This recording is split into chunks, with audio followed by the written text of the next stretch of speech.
The plane's engine exploded. Everyone was scared. But the quiet girl in seat 14A stayed calm. She walked to the cockpit and said, "I can help." Nobody knew this 16-year-old girl had been studying planes her whole life. She was about to save everyone. Before watching full story, comment below from where you watching. Also like and subscribe for more stories. Emma sat in seat 14A, looking like any other 16-year-old girl. She wore a simple gray hoodie and jeans with white earbuds in her ears. Her backpack was stuffed under the seat in front of her, filled with what looked like school books. To everyone around her, she was just another teenager flying alone. Flight 892 was a United Airlines Boeing 777, flying from Seattle to Miami on a clear Tuesday morning in March 2024. The plane was almost full, with 284 passengers settling in for the 5-hour flight across America. "First time flying alone, honey?" asked Mrs. Chin, the middle-aged woman sitting next to Emma in seat 14B. She had kind eyes and spoke with the gentle tone adults used when talking to young people. Emma looked up from what appeared to be a music app on her phone. "No ma'am, I fly pretty often," she replied politely. Her voice was calm and steady, more mature than most kids her age. Mrs. Chin smiled. "Visiting family in Miami?" "Something like that," Emma said quietly, then put her earbuds back in. She wasn't rude, just clearly didn't want to chat. What Mrs. Chin couldn't see was that Emma's phone wasn't showing music at all. Instead, she was studying aircraft system diagrams and emergency procedures.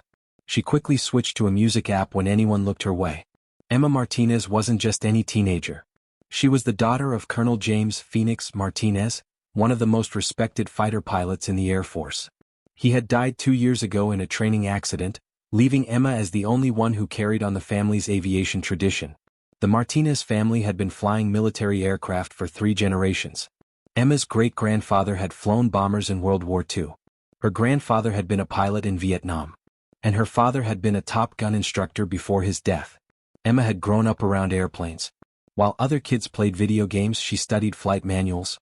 While her friends watched movies, she memorized emergency procedures. She knew more about aircraft systems than most commercial pilots, but she kept this knowledge hidden. As Flight 892 climbed to its cruising altitude of 37,000 feet, Emma pressed her face to the window. She watched the ground fall away below, mentally calculating their flight path east across the country. The Boeing 777 was one of her favorite aircraft to study. She knew every system, every backup procedure, every emergency protocol. Captain Sarah Johnson and First Officer Mike Torres were in the cockpit, running through their normal cruise checklist. They had no idea that one of their passengers knew as much about their airplane as they did. The flight attendant, Jessica, came by with drinks. "What would you like, sweetheart?" she asked Emma with a warm smile. "Just water, please," Emma replied. "Thank you." Jessica was impressed by the girl's good manners. So many teenagers these days barely looked up from their phones. But this one was different, polite, alert, and somehow more grown-up than her age suggested. If Jessica had known the truth, she would have understood that Emma's behavior came from military discipline passed down through generations. The Martinez family had always taught their children to be respectful, aware of their surroundings, and ready for anything. 3 hours into the flight, as they flew over Kansas, Emma noticed something that made her heart skip a beat. There was a slight vibration in her seat that hadn't been there before. Most passengers wouldn't notice it, but Emma had been trained to listen for these things. She pulled out one earbud and focused on the sound of the engines. There was a tiny change in the engine's rhythm. Her father had taught her that aircraft talked to those who knew how to listen, and this Boeing was telling her something was wrong. Emma looked around the cabin. Other passengers were watching movies, reading books, or sleeping. Even the flight attendants hadn't noticed anything yet. But Emma's trained senses picked up the warning signs that trouble was coming. She quietly opened her phone and pulled up the Boeing 777 technical manual she had downloaded. Under the cover of her hoodie, she reviewed the engine failure procedures her father had made her memorize years ago. At 2:47 p.m. Central Time, Captain Johnson felt it too. "Mike, are you getting that vibration?" she asked her co-pilot quietly. First Officer Torres nodded, his eyes scanning the instrument panel. Engine readings look normal, but something's definitely not right. They were still 2 hours from Miami, flying over rural areas with limited emergency landing options. Both pilots felt a chill of concern. The situation got worse quickly. At 2:52 p.m., a loud bang echoed through the cabin, followed by a violent shake that sent drinks flying and passengers grabbing their armrests. The plane lurched to the left, and Emma felt the familiar sensation of uneven engine thrust. One engine was failing. While other passengers screamed and Mrs. Chen clutched her seat in terror, Emma was already calculating. Based on their current position over Oklahoma and the Boeing 777's gliding ability, they had about 20 minutes of controlled flight time if they lost both engines completely. Captain Johnson's voice came over the intercom, steady but tense. "Ladies and gentlemen, we're experiencing some mechanical difficulties and will be making an emergency landing. Please remain seated with your seatbelts fastened while our crew prepares the cabin." What she didn't announce was that their left engine had suffered a major failure, sending metal pieces through hydraulic lines and damaging their flight controls. Jessica rushed down the aisle, her earlier friendliness replaced by professional urgency as she began preparing passengers for an emergency landing. When she reached Emma's row, she expected to find another terrified teenager. Instead, Emma was calmly helping Mrs. Chen put on her life vest correctly. "Are you okay, honey?" Jessica asked, surprised by the girl's composure. "I'm fine," Emma said quietly. "But you might want to check the man in 12C. He looks like he's having chest pains." Jessica stared at her for a moment. How had this teenager noticed what she, an experienced flight attendant, had missed? She hurried to check on the passenger Emma had mentioned and found him exactly as described, clutching his chest and struggling to breathe. In the cockpit, Captain Johnson and First Officer Torres were fighting to keep their airplane in the sky. The engine failure had caused a cascade of system failures that were overwhelming their ability to maintain controlled flight. "I'm losing hydraulics in System A," Torres reported, sweat beading on his forehead. "Backup systems are working, but we're down to manual control on the primary flight surfaces." Johnson nodded grimly as she wrestled with the controls, feeling the aircraft becoming harder to manage with each passing minute. What neither pilot knew was that their emergency radio calls were being monitored by NORAD's command center in Colorado. When a commercial airliner reported distress, it triggered automatic military response protocols. Within minutes, 2 F-22 Raptors from Langley Air Force Base were scrambled to intercept Flight 892. Major Lisa Viper Rodriguez and Captain Tom Hawk Williams were airborne in under 6 minutes, their stealth fighters climbing rapidly toward the troubled airliner. "Control, Viper and Hawk are airborne, proceeding to intercept United 892, Rodriguez reported as they broke the sound barrier. ETA to target, 8 minutes. Back aboard Flight 892, the situation was getting worse by the minute. A second bang, smaller but more frightening than the first, told Emma they were now dealing with multiple system failures. She could feel the aircraft's sluggish response to the pilot's inputs, and her mental calculations told her they were losing altitude faster than they should be. Mrs. Chen was crying softly beside her, trying to call her daughter on her cell phone. "I can't get through," she sobbed. Emma gently took the phone from her hands. "We're too high for cell towers and the aircraft's communication systems might be damaged," she explained calmly. "But the pilots have multiple radio systems. They're already talking to air traffic control and emergency services." Mrs. Chen looked at her with amazement. "How do you know all that?" Emma hesitated, then decided the situation was serious enough to be honest. "My family has been in aviation for a long time," she said simply. "I know a little about how these things work." What she didn't say was that she had been studying aviation since she was 10 years old, reading her father's training materials and accident reports with the intensity of a graduate student. She had memorized every major aviation disaster of the past 20 years, analyzing what went wrong and what could have been done differently. At 3:08 p.m., the F-22 Raptors made visual contact with Flight 892. "Control, Viper has eyes on United 892, Major Rodriguez reported. "Aircraft appears to be trailing fluid from the left engine, and I can see visible damage to the wing structure. They're in a shallow descent, approximately 29,000 feet and descending." Captain Williams, flying formation off her right wing, added his observations. "Hawk confirms visual. Aircraft flight path appears unstable. Recommend immediate diversion to nearest suitable airport." The air traffic controller's voice crackled through their headsets. "Viper and Hawk, United 892 is attempting emergency landing at Oklahoma City, but they're reporting multiple system failures and possible loss of control. Stand by for emergency communications relay." Inside Flight 892's cockpit, Captain Johnson was running out of options. "Mike, I think we're going to lose this airplane," she said quietly, not wanting passengers to hear. "The hydraulics are failing faster than the backups can compensate, and I'm getting flight control warnings across the board." First Officer Torres nodded grimly as he worked through emergency checklists with mechanical precision. Should we declare Mayday? Already did, Johnson replied, her hands steady on the controls despite the sweat on her forehead. But I don't think Oklahoma City is going to work.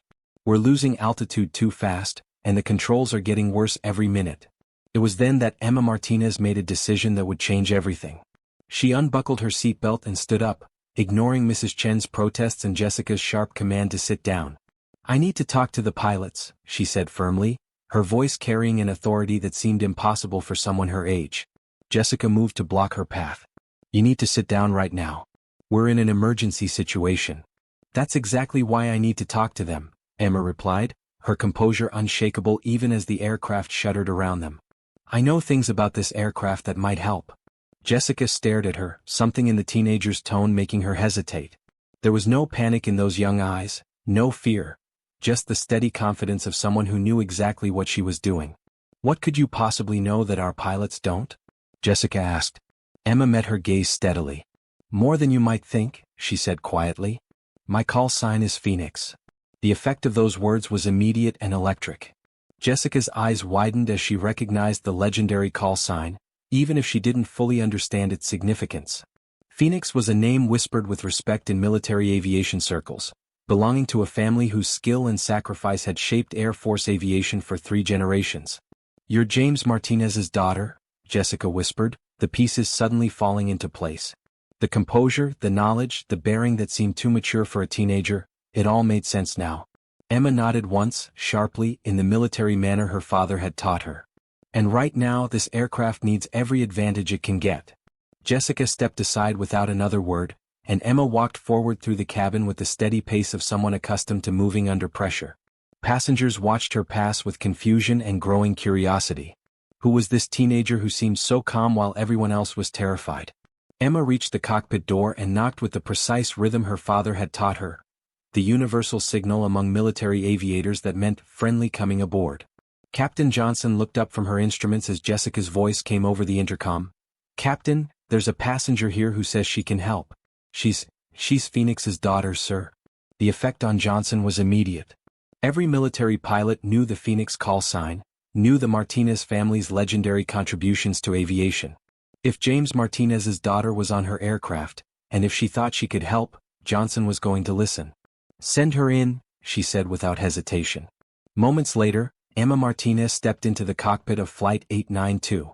At 16, she looked impossibly young among the sophisticated instruments and controls, but her eyes swept the panel with the trained assessment of someone who had been studying aircraft systems her entire life. What's your status, Captain? She asked, her voice steady and professional. Johnson quickly briefed her on their situation, the engine failure, the hydraulic problems, the degrading flight controls, and their diminishing options for emergency landing sites. Emma listened without interruption, her mind processing the information and cross-referencing it with years of study and her father's teachings about crisis management. Have you considered Tinker Air Force Base? She asked finally. It's about 60 miles northeast of Oklahoma City, but they have longer runways and full emergency response capabilities. Plus, they're equipped to handle military aircraft, which means they understand complex emergencies. First Officer Torres looked up from his checklist with surprise. How do you know about Tinker? Emma's expression remained calm. I've studied every major airfield within 300 miles of our current position, she said simply. It's what my family does. We prepare for every possibility. What she didn't mention was that she had memorized the runway specifications, approach patterns, and emergency procedures for dozens of airports across the country, driven by an almost obsessive need to be prepared for any situation that might arise in the sky her father had loved so much. Captain Johnson was already reaching for her radio. That's excellent thinking, she said, her respect for the teenager growing by the moment. Mike, get me Tinker Air Force Base approach control. As her co-pilot worked to establish contact, Johnson turned back to Emma. What else do you see that we might have missed? Emma studied the instrument panel with the focused intensity she had inherited from generations of military aviators. Your backup hydraulic system is showing pressure fluctuations, she observed, pointing to a gauge that was flickering between normal and low readings. That suggests you might have a leak in the B system lines, probably caused by debris from the engine failure. If that system fails completely, you'll lose your remaining flight control authority. The two pilots exchanged glances, both impressed and slightly unnerved by the teenager's technical knowledge. How do you know all this? Torres asked. But Johnson was already implementing Emma's recommendations, adjusting their flight path toward Tinker Air Force Base while monitoring the hydraulic systems more closely. Outside the aircraft, Major Rodriguez and Captain Williams maintained their protective formation around Flight 892, ready to assist with communications or emergency escort if needed. Control Viper reporting. United 892 has altered course toward Tinker Air Force Base, Rodriguez radioed. Aircraft appears to be under control but maintaining emergency status. It was then that everything changed forever.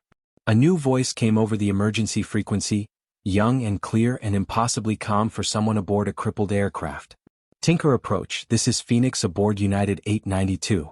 We're currently descending through 26,000 feet with multiple system failures and requesting emergency approach clearance to runway 17L. The effect on the F-22 pilots was instantaneous and profound. Both Rodriguez and Williams had grown up hearing stories of the legendary Phoenix call sign, had studied the tactical innovations and heroic actions of the Martinez family throughout their own training. The original Phoenix had been an ace pilot in World War II. His son had flown rescue missions in Vietnam, and James Phoenix Martinez had been a legend among Air Force instructors before his tragic death. Control, did that transmission just come from Phoenix? Williams asked over the tactical frequency, his voice tight with emotion. Rodriguez was equally stunned. That call sign has been retired since Colonel Martinez's death, she radioed back. Who's using it? The air traffic controller's voice was equally puzzled. Unknown aircraft identifying as Phoenix, please clarify your position and authority to use that call sign. Emma's response was calm and matter-of-fact. Tinker approach, Phoenix is aboard United 892 as passenger. Call sign inherited through family lineage, currently assisting flight crew with emergency procedures. The silence that followed lasted only seconds, but it felt like an eternity to everyone listening. Then Major Rodriguez's voice cut through the static, filled with a respect and awe that transcended military protocol. Phoenix, this is Viper and Hawk in F-22 escort formation. We have you visual and are honored to fly with the Phoenix call sign again. How can we assist? Inside the cockpit of Flight 892, Captain Johnson and First Officer Torres stared at Emma with new understanding. This wasn't just a knowledgeable teenager helping out in an emergency. This was aviation royalty, the inheritor of a legacy that stretched back 3 generations of distinguished service. Emma keyed the radio again, her voice carrying the weight of that heritage. Viper and Hawk, Phoenix acknowledges. Request you coordinate with Tinker approach for emergency landing sequence. We're going to need full emergency response on the ground. Roger, Phoenix. Already coordinating, Rodriguez replied. Be advised, your father trained half the pilots in our wing. It's an honor to provide escort for the Phoenix call sign. Those words hit Emma like a physical blow, threatening to crack the composure she had maintained throughout the crisis. For a moment, her 16-year-old vulnerability showed through the military bearing she had inherited. Her father had touched so many lives, had trained so many pilots who were now serving around the world, and yet he was gone, leaving her as the sole carrier of the Phoenix legacy. But she pushed the emotion down the way he had taught her and focused on the task at hand.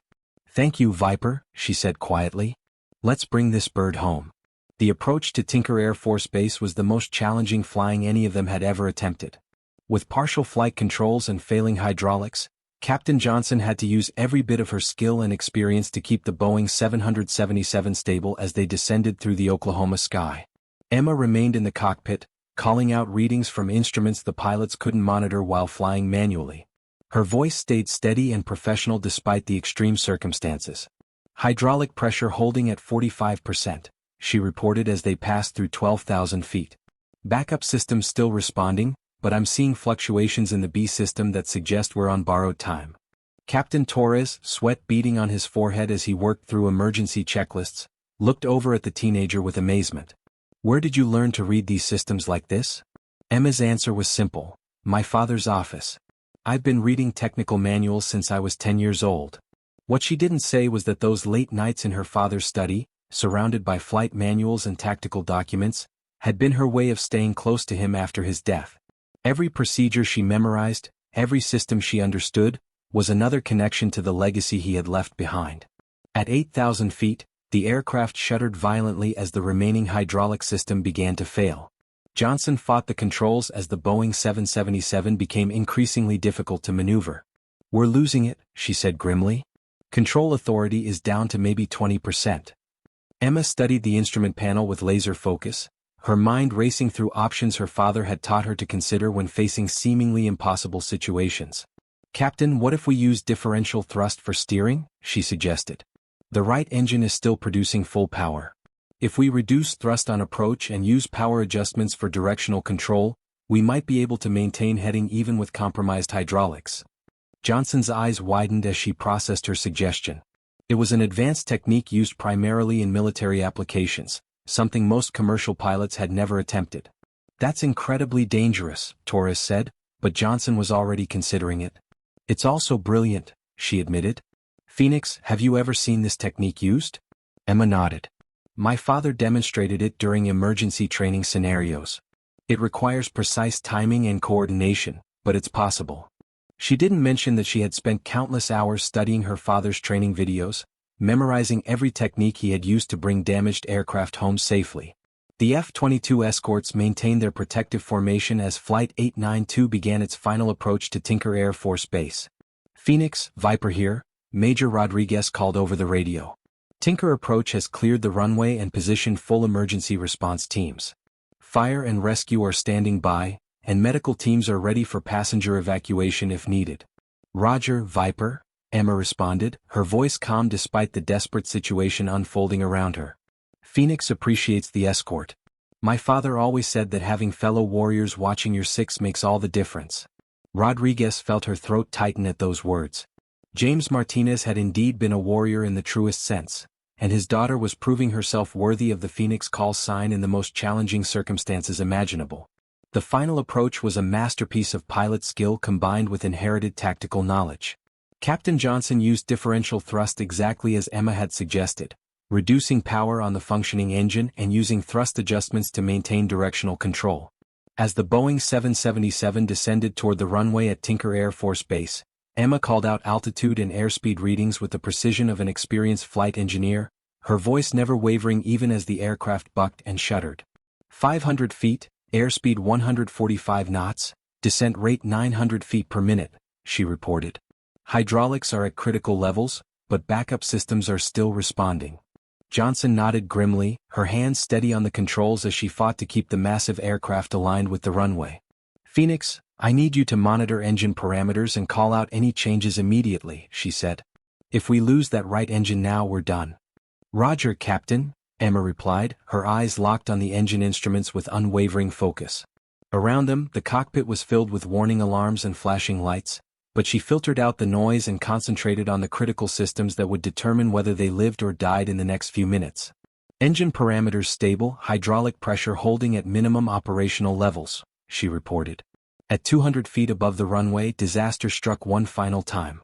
The aircraft's remaining hydraulic system finally gave up completely, and Johnson found herself controlling a 300-ton aircraft with no flight control authority except engine thrust. "That's it," she said, her voice tight with concentration. "We're committed now. Phoenix, I need you to help me with power settings. Call out thrust levels as I adjust." What happened next would be talked about in aviation circles for decades to come. Working together with perfect coordination, Captain Johnson and 16-year-old Emma Martinez brought United Flight 892 to a safe landing using only differential engine thrust and the aircraft's remaining momentum. Emma's voice remained calm and professional throughout the final approach, calling out power settings and maintaining situational awareness while Johnson performed what many would later call one of the most skillful emergency landings in commercial aviation history. 50 feet, thrust at 35%, rate of descent 700 feet per minute, Emma reported as the runway rose to meet them. 30 feet, maintain current power setting. "Looking good, Captain." The Boeing 777 touched down hard but safely on Tinker Air Force Base's runway 17L at 3:47 p.m. Central Time, nearly 2 hours after the emergency began. Emergency vehicles immediately surrounded the aircraft as Johnson brought it to a stop, their sirens and flashing lights creating a controlled chaos of organized rescue response. As the engines wound down and the aircraft came to its final rest, Captain Johnson turned to Emma with profound respect. "Phoenix, I don't know how to thank you," she said quietly. "Without your knowledge and assistance, I honestly don't think we would have made it." Emma's composure finally cracked slightly, the adrenaline of the past 2 hours catching up with her. "You would have found a way, Captain," she said, her voice softer now. "Good pilots always do. My father taught me that." The passenger evacuation was swift and orderly, with emergency slides deployed and rescue teams assisting everyone off the aircraft. Passengers who had dismissed Emma as just another teenager now looked at her with amazement and respect as word spread through the cabin about her role in saving their lives. Mrs. Chin, still shaky from the ordeal, grabbed Emma's hand as they reached the bottom of the emergency slide. "You saved us all, didn't you?" she said, tears streaming down her face. "That quiet girl in 14A, you're not just any teenager." Emma squeezed her hand gently. "I'm just someone who was taught to help when help is needed," she replied modestly. "It's what my family does." As passengers were processed by emergency responders and airline officials, Major Rodriguez and Captain Williams landed their F-22 Raptors at Tinker Air Force Base to meet the young woman who had honored the Phoenix call sign under the most extreme circumstances imaginable. When they found Emma in the passenger processing area, still wearing her faded jeans and hoodie but now surrounded by airline officials and emergency personnel, they approached with the respect due to a fellow warrior. "Phoenix," Major Rodriguez said formally, extending her hand. "Major Lisa Rodriguez, call sign Viper. It was an honor to fly escort for you today." Captain Williams stepped forward as well. "Captain Tom Williams, call sign Hawk. Your father trained my squadron commander at Nellis. He would be incredibly proud of what you accomplished today." Emma shook their hands with the firm grip her father had taught her, her composure restored now that the immediate crisis had passed. "Thank you both for the escort," she said. "Having you up there made all the difference." Rodriguez smiled. "That's what wingmen are for, Phoenix. Always." Jessica, the flight attendant who had first recognized Emma's capabilities, approached with tears in her eyes. "I've been flying for 12 years, she said softly, "and I've never seen anything like what you did today. Your composure, your knowledge, it was extraordinary." Emma looked back at the damaged aircraft one more time, thinking about her father and the legacy he had entrusted to her. "It's what Phoenix means," she said quietly. "Rising from the ashes, finding a way when there seems to be no way. My father lived that every day and he taught me that sometimes ordinary people have to do extraordinary things." Later that evening, as Emma waited for her connecting flight to Miami, courtesy of United Airlines, who wanted to ensure their youngest hero reached her destination safely, she received a text message that made her smile for the first time since the crisis began. It was from the commander of the 58th Fighter Squadron, the Air Force unit her father had helped train. "Phoenix, heard about your actions today. Your father's legacy lives on. Huya." As she settled into her new seat for the final leg of her journey, Emma reflected on the day's events. She had revealed her identity and capabilities in a way she never intended, but she had also honored the Phoenix call sign in the most meaningful way possible, by saving lives and demonstrating the tactical excellence that had been passed down through 3 generations of military aviators. The other passengers on her connecting flight looked at her with curiosity and respect, some recognizing her from news reports that were already spreading about the teenage hero who had helped save United Flight 892. But Emma just put her earbuds back in and gazed out the window at the stars appearing in the darkening sky, thinking about her father and the proud tradition she now carried forward. She was no longer just the quiet girl in seat 14A. She was Phoenix, and the sky itself had recognized her claim to that legendary call sign. Tomorrow she would arrive in Miami to visit the Air Force Base where her father had taught so many pilots to be their best when the stakes were highest. Tonight she was content to know that she had honored his memory and proven herself worthy of the name that meant everything to her family. The Phoenix had risen from the ashes once again, carried by the wings of a 16-year-old girl who had shown the world that sometimes the most extraordinary capabilities come in the most unexpected packages. And somewhere in the vast expanse of the American sky, the spirit of Colonel James Phoenix Martinez flew alongside his daughter, proud beyond measure of the warrior she was becoming.